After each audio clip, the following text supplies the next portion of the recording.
Kate, the Future Queen, by Kate Nicholl. Chapter 5. An Undie graduate at St. Andrews. Standing amid the throng of excited freshers in Younger Hall, the very place she would eventually stand in her graduation ceremony, Kate listened as Brian Lang, the principal and vice-chancellor of St. Andrews University, delivered his welcoming address. After telling his nervous students that they would need to work hard and behave themselves, his tone softened, and if you do work hard, he said, you will enjoy a good social life here. He paused. In fact, look around you. You could, at this very moment, be looking at your future spouse. The undergraduates glanced around and exchanged shy smiles.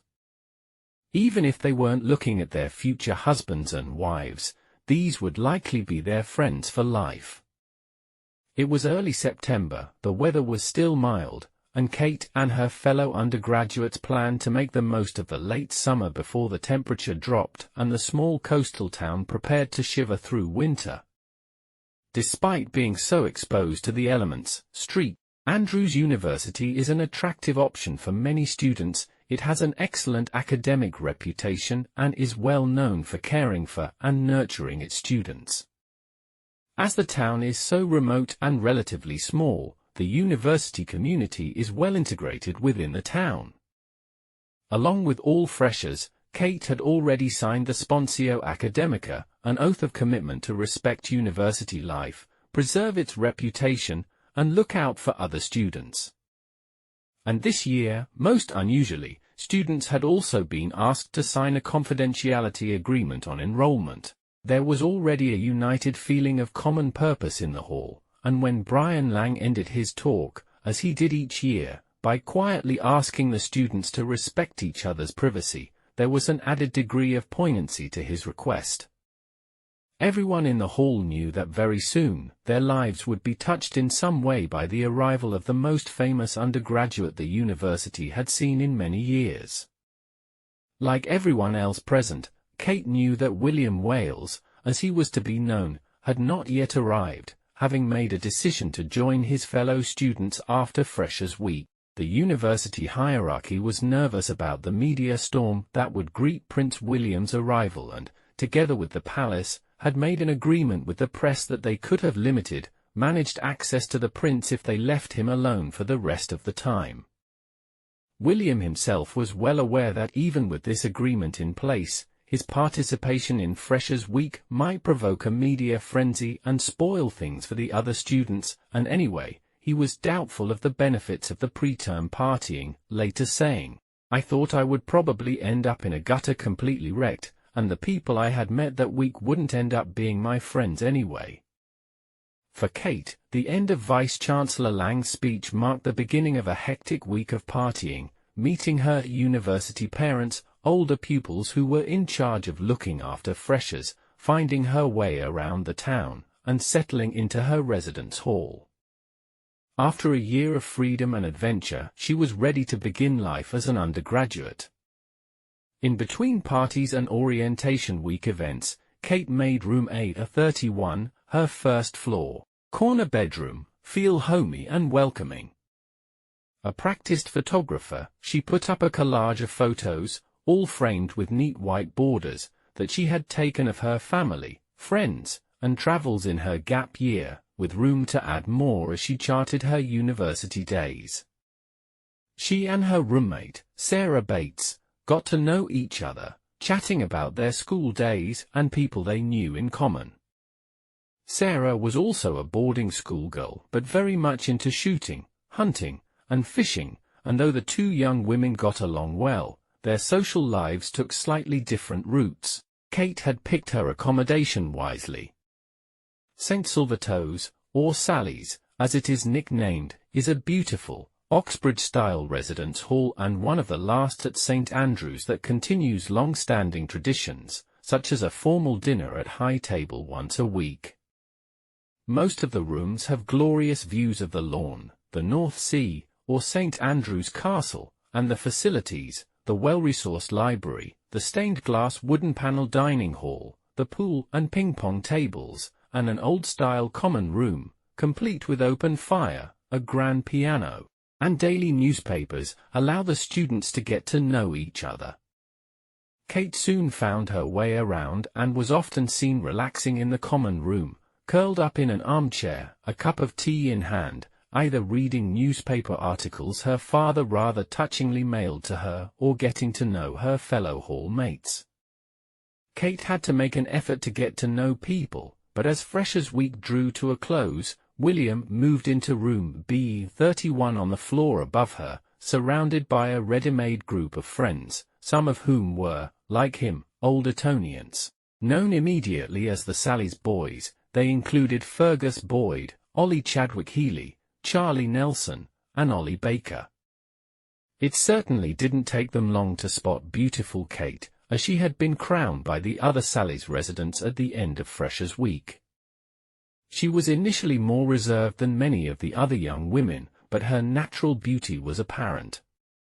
Tanned from a recent holiday in Barbados with her parents, fit from her regular early morning run or swim, and dressed in her comfortable Henny's jeans, fitted sweater, and signature cowboy boots, she radiated an outer freshness and an inner confidence. It took William a couple of weeks to summon up the courage to ask Kate to join him and his friends for breakfast. He immediately remembered her, and they quickly discovered they had plenty in common besides their mutual friends. They were both health-conscious, always opting for a breakfast of muesli and fruit over the cooked option. They discussed sports and skiing trips, they compared notes on their gap-year experiences in Chile, and they talked about the different courses they planned to take in the History of Art program. Kate got along well with the rest of the Sally's Boys, and within a couple of weeks, she was hanging out with the Yars, as the other students called them, sitting side by side on the long benches in the canteen eating meals with them, socializing in hall or going for drinks at Marbell's or the Westport, the most popular student haunts in town. Both Kate and William became friendly with an American student, Laura Warshauer, who lived down the corridor from Kate and was at St. Andrews for a year to study history of art. In shock after hearing the horrific news that many people in her hometown, New York City, had been killed in the catastrophic 9/11 terrorist attacks on the Twin Towers, she was comforted by her fellow students, including both William and Kate. Laura was a talented musician, composing and singing songs on her guitar. William would pop into her room to listen to her jamming, and Kate borrowed a tripod and camera to help Laura make an audition tape to send back to the States. But music wasn't Laura's only allure. Will would often come to my room in search of cookies and hot chocolate, she remembered. I was known for always having food supplies, and I would often cook for us in halls. Having developed a love of pasta in Florence, one of Kate's favorite pastimes was to join Laura for her popular lasagna parties, at which everyone would gather around and eat on the floor of the halls just outside my bedroom door. Will, Ollie, and Fergus turned up once and brought plastic wine glasses from Woolworths. Will seemed to really enjoy it. As the term took shape, Kate immersed herself in university life. Her courses were stimulating, and she was hard-working, eager to learn more about the art of Renaissance Europe, 20th century paintings, and critical approaches in art history. She was a diligent student and often took notes for William when he was unable to attend lectures, going over them later in the comfort of the common room, as the autumnal evenings gathered in around them. It soon became clear to others that they enjoyed a special connection. According to a former student, lots of people made jokes about it. We would joke to her, "Bet you'll be wearing a tiara soon." Others were less kind. Some of the girls in her year weren't very nice to her. There was a lot of bitching behind her back. Kate hated that, I think because she was bullied at school. She wasn't at all bitchy, she was always very lovely to everyone, but the other girls, and most of them were society yars, thought they should be with William, and they were jealous that Kate was so close to him. If, for a relatively quiet student like Kate, surviving the hurlyburly of Freshers' Week had been tough, then navigating her way through the university's infamous Raisin Weekend, the wild, carnivalesque first-year initiation during which academic mothers and fathers dress up and chaperone their children through a weekend of partying, culminating in the largest outdoor shaving cream fight on the planet, was scary. As Michael Chung, a close friend of both William and Kate, remembered, Raisin Weekend starts on Sunday morning with a champagne breakfast, and drinking continues through to the early hours of Monday when the foam fight starts at noon in the quad. Kate and I ended up at the same party on Raisin Weekend because my academic mum knew Kate's academic mum. It was the first time I met Kate. We were both nervous but also excited. It was like a rite of passage into St. Andrew's society. It was a huge amount of fun. Kate was quite shy, not overly gregarious. She didn't wear much makeup, she was in jeans and a blouse. We all ended up swapping clothes, covered in felt tips all over our faces and all over our arms. It was an entire weekend of parties. The first semester was full of trepidation, you were finding your feet, it was all about discovery. I remember from Freshers' Week onwards, we basically just ended up going out for 20 nights in a row. When it came to socializing, William kept a low profile. Having declined to join in the Raisin Weekend festivities, he preferred to spend the evenings with his friends in Sally's, enjoying dinner parties rather than nights out at the clubs in the town. William was, naturally, cautious about those who tried to befriend him and had a built-in system of vetting people, planting red herrings to catch anyone he suspected of selling stories about him. He kept his distance from the many clubs and societies on offer to the students, although he did join the water polo team, and in order to keep his swimming technique up, swam each morning, with Kate, at the luxurious Old Course Hotel. Within a few weeks of the first semester, their friendship was firmly established, and as Laura Warshauer noticed, they had each other's backs and looked out for each other. This was certainly true during Ollie Harrier Baker's party in October of the first term. As Laura recalled, Kate and I were eating brownies. Kate was never a big drinker, she didn't need alcohol to give her confidence. Will was getting really hit on by this girl at the party, and it was getting quite uncomfortable because he couldn't shake her off. He was being really polite, but this girl just didn't get the hint. All of a sudden Kate came up behind him and put her arms around him. He said, "Oh, sorry, but I've got a girlfriend," and he and Kate went off giggling. He mouthed a thanks so much to her in a really exaggerated way, but Kate was the only girl in the room who could have done that. And that was just a month after we started university. Kate, however, was a long way from being William's girlfriend. She had attracted a number of admirers in Sally's. Guys would go the canteen for breakfast and eye up Kate, remembered Michael Chung, and she had already turned down Alexander Smith, a first-year student who took a psychology course with her. They had become friendly during Freshers' Week, and like most of the boys in their year, Al had developed a crush on Kate. It started off as a flirtation before Al plucked up the courage to ask Kate out, remembered one former student. She turned him down, albeit very nicely. He was a little bit heartbroken, but they stayed good friends. Al Smith recalled Kate as being bubbly and beautiful. Kate and I met in the first week. We were academic siblings, my friend was our joint academic father. We went out a few times as a group to some local bars, and had a lot of fun. Kate was very striking and beautiful. She was bubbly and open and very likable. A lot of boys fancied her and asked her out. We got to know each other well. She was a very conscientious student and always turned up for lectures in her first year. She got good grades and gave up psychology at the end of her first year to concentrate on the history of art. Another first-year student, Sam Butcher, a devoted rugby player, also had designs on Kate. Sam was charming and very sociable and came from Blackpool, recalled a former student. He was very popular, and he really fancied Kate. He sent her a saucy text and asked her out, but he didn't get a reply. Kate had her romantic sights set elsewhere. Rupert Finch, otherwise known as Finchy or Blue Hat Wonder, was a handsome fourth-year law student. Never without his blue Oakley cap, Rupert was part of a boarding school group that lived in Flat 2, the Scores. Tall, swarthy, and extremely desirable, he and Kate soon became an item. According to Michael Tune, all the blokes loved Kate and all the girls loved Rupert.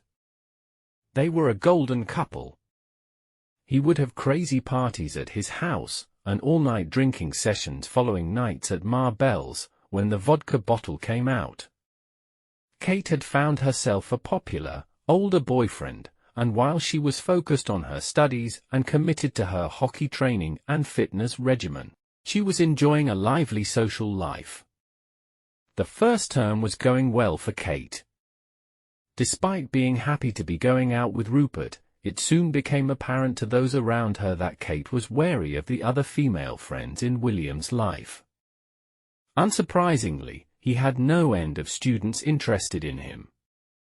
Many girls had gone to extreme lengths to meet him, even trying to change their degree program in order to attend history of art lectures. But being linked with women was no ordinary matter for the future King of England. He knew from past experience that any whiff of romance was pounced upon by the press and had the potential to cause both him and the young woman distress. Their families would be hounded and their every move charted. His summer romance with Rose Farquhar had remained secret, and did so for many years, but his more recent relationship with Arabella Musgrave, a member of the Gloss Posse and the daughter of Major Nicholas Musgrave, who managed the Cirencester Park Polo Club in Gloucestershire, was headline news. William had dated Arabella the summer before he started at the university, and the press had gotten wind of the romance, which came to a natural end when William left for Scotland. He wanted to be free to have fun, and one of the first girls he spotted was the Texan heiress Megan Guderman, known as Undie. When William asked her out, something he did not do lightly, it came as somewhat of a shock when she declined his advances. This seemed to make him want her more. One student remembered, "I heard William ask her out on a date, but she wasn't interested at all, and she turned him down. He kept saying, 'Why won't you go out with me?' She wasn't having it." Soon after this setback, while auditioning for a part in an adaptation of J.D. Salinger's novel Franny and Zoe, William met Carly Massabirch, an English language and creative writing student in the year ahead of him. Having enjoyed performing in school plays, William had noticed posters around town inviting male students to audition for one of two parts in the play. Accompanied at a distance by his protection officers, he bicycled to the Bayer Theatre and, according to one of the directors, Andrew Sands, he gave an audition and read from the script, as everyone else did. And it was quite a hard piece. He was in the bath talking to his mother. He wasn't nervous, he looked really good, and he delivered an amazing recital. Zoe is a bit of a fragile existential type and William got into it. He did it very well. William didn't end up getting the part. The play was only on for 4 nights in the tiny theatre, and the production team felt that it would be unfair to the theatre's regular audiences if the auditorium was packed with hordes of the press every night. William was already on the fringes of the thespian set. His close friend Fergus was a talented actor, and William loyally went to see whatever he was appearing in. However, after his audition he became more involved, smitten by Carly, an active member of the Drama Society. Raised on a farm in Axminster, in Devon, she described herself as a country bumpkin. She was also extremely modest, as she was often praised for her sharp intellect and her arresting natural beauty. Unlike Meghan, Carly was eager to go out with him, and William was soon bicycling to her house on Crail Lane, where they got to know each other better over coffee and cakes at Cherry's Cafe at the end of her road. Often, Carly would cook supper for them, and they were frequently seen drinking pints of cider at the Castle pub on North Street. Whereas things between Rupert and Kate were pretty straightforward, being together was more complicated for William and Carly. As the first term drew to a close, Carly felt unable to continue, unsettled by the covetousness of their relationship and also by William's inability to truly forget Arabella. And it wasn't just Arabella herself whom William appeared to be pining for. He missed his friends from home, weekends in Gloucestershire, and clubbing in London. Here, in the small town of St Andrews, even though the press was generally respectful of his privacy, William found himself under the public gaze wherever he went. He was still rattled by the embarrassing furore when his Uncle Edward's TV company, Ardent Productions, breached the media ban and tried to film him covertly during the first term, and he felt constantly spied upon. There were countless students, particularly ones from overseas, who would spend a fortune on new wardrobes and drink only at the most fashionable bars in the hope of spotting him, and the well-meaning townspeople, who would stop and openly stare if they saw their future king bicycling to a lecture. Toward the end of the first term, William began to have serious doubts about life as an undergraduate and vowed to talk to his father as soon as he returned home for the Christmas vacation. But before any big decisions needed to be made, there were parties to enjoy, including the most talked about one of the terms. Both William and Kate were part of a select group invited by the Scottish heiress Hermione Wemyss to her parents' castle in Fife for a charity promises-style auction and party. The atmosphere inside Wemyss Castle was insane. According to one guest, there were Van Dykes that had been sprayed with cobwebs. Laura Warshauer recalled, everyone was dressed up as school kids, and it was a Harry Potter theme. Kate was adorable in a pink sweater with a white button-down shirt, a baseball cap, and a little skirt. Kate had volunteered her services as a Girl Friday and lined up on the castle's grand staircase with the other promises. As Laura recalled, there was a tangible connection between William and Kate as she came down the stairs. They really had eyes on each other that night, and William, dressed in a sweeping cape, bid $300 for a date with Kate. They spent the rest of the night dancing together, and though it was very innocent, and nothing happened, there were sparks. At the end of the evening, Kate was driven back to the residence hall with William by his protection officer, but they went back to their respective rooms. The next morning, they both left St Andrews, William giving Kate and Laura a lift to the airport, to return home for Christmas. The holidays passed quickly. For Kate, it was a chance to recharge her batteries, catch up with her friends, get the gossip from Pippa and James as to the goings-on at Marlborough, and spend a relaxing Christmas and New Year's Day with her parents. For William, things were more turbulent, as he talked his future through with Prince Charles and his former housemaster at Eton College, Dr. Gailey. They listened carefully to William and concluded that quite apart from the problems associated with feeling hemmed in at St Andrews, William was not being inspired by his history of art course of study. After much discussion, in which his father shared his own difficult experiences of adapting to undergraduate life at Cambridge, and his grandfather, Prince Philip, issued a characteristic warning to knuckle down and not wimp out, it was decided, in conjunction with the university administration, that William would return to St Andrews in January 2002. He was to remain in Sally's, where he was actually happy and comfortable, but would switch to pure geography, a subject he had excelled in and enjoyed while at school and had already been studying at St Andrews as part of the broader Scottish system. This seemed like a good compromise, and William felt decidedly more optimistic about his undergraduate days ahead. Returning to St Andrews at the end of January 2002, a couple of weeks after her 20th birthday, Kate learned that she had been chosen as one of the models for the upcoming Don't Walk fashion show. Back in November, Kate, along with 2 of her close friends and another 400 or so hopefuls, had auditioned for the charity show that was taking place at the end of March and was one of the most important fixtures in the St. Andrew's calendar. A fellow student, Charlie Moretti, more used to directing serious plays and building atmospheric stage sets, had been tasked with rebooting the fashion show, the purpose of which was to raise money for charity, in 2002, for breast cancer and juvenile diabetes. Until now the show had been low-key, with a bunch of students getting donations from local shops and railroading their friends to model, but with his characteristic theatrical flair, Charlie had decided to change all this and stage a more upscale show. He approached local and national designers and, somewhat ambitiously, got the national press involved.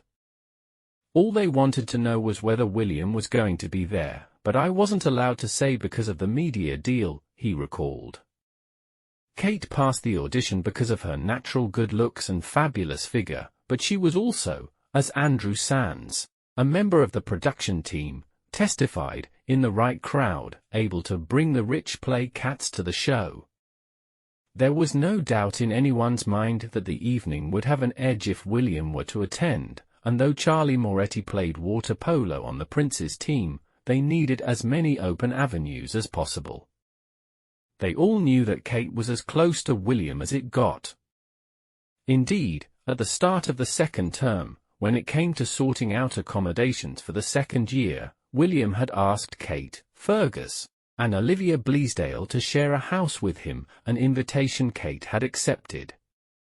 In the weeks leading up to the big night, there was much anticipation as to whether or not William would come.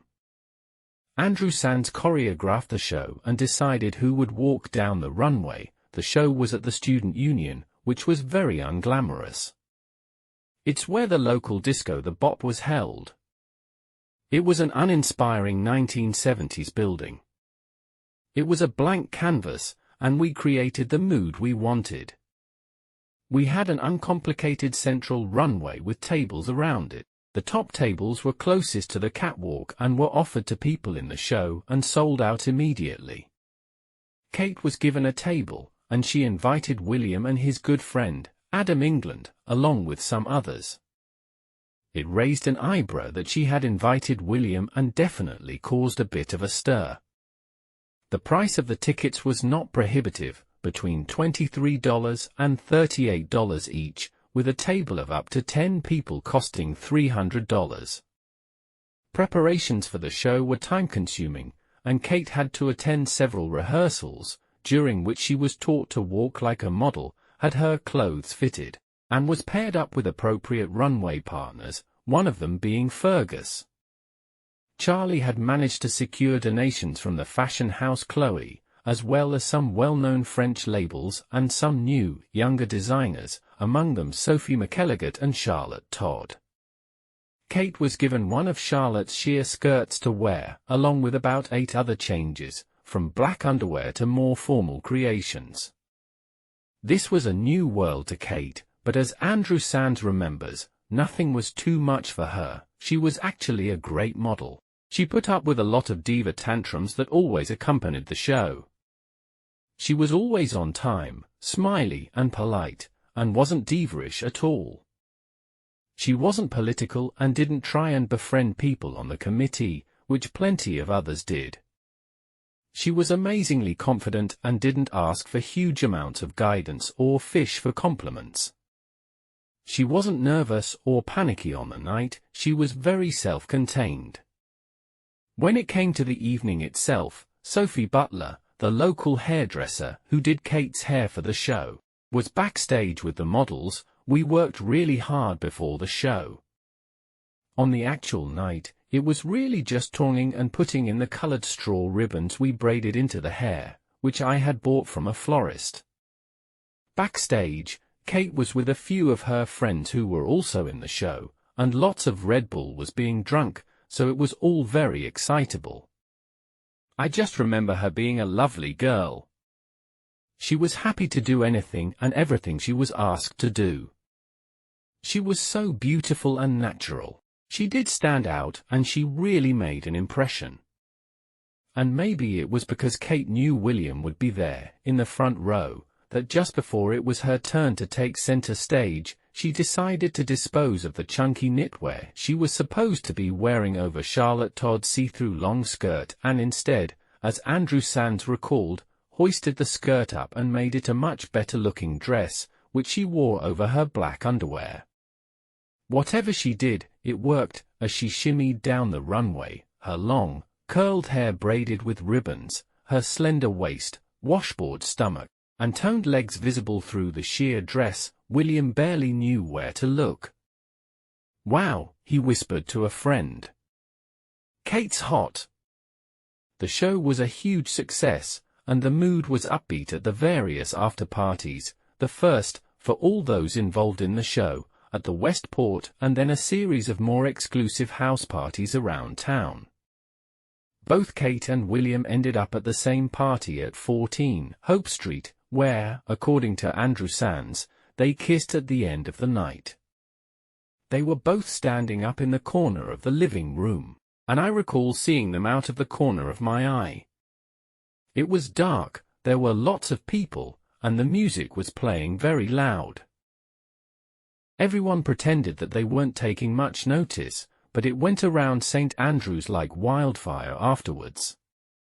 It wasn't cool to make a big deal of it. You couldn't be seen to be acting like he was different from anyone else, but word got around. Other people at the party report that Kate was seen pulling away as William leaned in to kiss her. She may have been momentarily concerned that anything more intimate than their already close friendship might muddy the waters when it came to living together. There was also the matter of Rupert, although her relationship with him had cooled over the Christmas vacation. But whatever the nature of the advance, this was the moment that seemed to mark a shift in their relationship, the possibility of something stirring. As Charlie Moretti concluded, "I think the fashion show made them the couple they are today. I was always certain they would be together, and maybe the fashion show was the crystallizing moment." A few days later, on March 30, 2002, the Queen Mother died at the great age of 101, and William, who was extremely fond of his great-grandmother, returned to London to be with his family. The Queen Mother had links with the university. Queen's College was named in her honor, and in 1929, 72 years before William took his place there, she had been awarded an honorary degree of Doctor of Laws. In fact, the Queen Mother had sent William off with the immortal words, "If there are any good parties, invite me down." As William fondly recalled, "I said yes, but there was no way. I knew full well she would dance me under the table." It was a sad time for Queen Elizabeth II and her family. Just 7 weeks earlier, Princess Margaret had passed away, the death of both her mother and sister, in this, the year of her Golden Jubilee. Kate, along with the rest of the nation, was touched by the sight of William and Harry walking behind their great-grandmother's coffin from Westminster Abbey, with echoes of the pain of their mother's death etched on their faces. Back at St. Andrews at the beginning of the summer term, William and Kate settled back into lectures, and Kate found herself socializing more and more with William's close circle, with intimate and increasingly intricate dinner parties being a favorite evening source of entertainment. Wanting to earn some extra money to fund her summer vacation, Kate secured herself a job at the Doll's House restaurant, a popular bistro in town. Michael Chung took a friend and her parents there. It was a cute little place in town. There weren't that many places to go out, and the Doll's House was lovely. It had rustic wooden painted furniture decorated with dolls and Doll's House furniture. We had a picture taken with Kate while she was working there. She wore jeans and a dark shirt and a black apron. It was a bit awkward having her wait on us, but she was very friendly and smiley and just got on with it. By now she had a close group of female friends, with whom she would spend her time. Among them was Olivia Bleasdale and Fergus's girlfriend, Sandrine Janet, Lady Virginia Ginny Fraser, the daughter of Lord Strathclyde, who knew Kate from her former school, Down House, Mel Nicholson, who was dating Ollie Baker, and Bryony Gordon, who was studying geography with William. By now, Kate's relationship with Rupert had fizzled out. He was graduating at the end of the year, and they both knew, deep in their hearts, that their relationship was over. With William waiting on the sidelines, Rupert never really stood a chance. As the undergraduate exams came to an end and the students were able to set aside their studies for the balls and festivities to mark the end of the academic year, Kate reflected on her first year at the university. As she packed up her room in Sally's, she looked at the photographs that told the story of the past 10 months at St. Andrews and wondered what she would add during her second year. Living in the same house as William would, she knew, require the utmost discretion, so any photographs of life inside 13 Hope Street would have to be kept privately. She knew that there would be other restrictions on her freedom, much more than the Sponsio Academica or the confidentiality agreement required. But these were sacrifices Kate was prepared to make. William was by now one of her best friends. As she said goodbye to him and her other close friends, and flew home for the summer, little did she suspect just how adventurous her second year would turn out to be.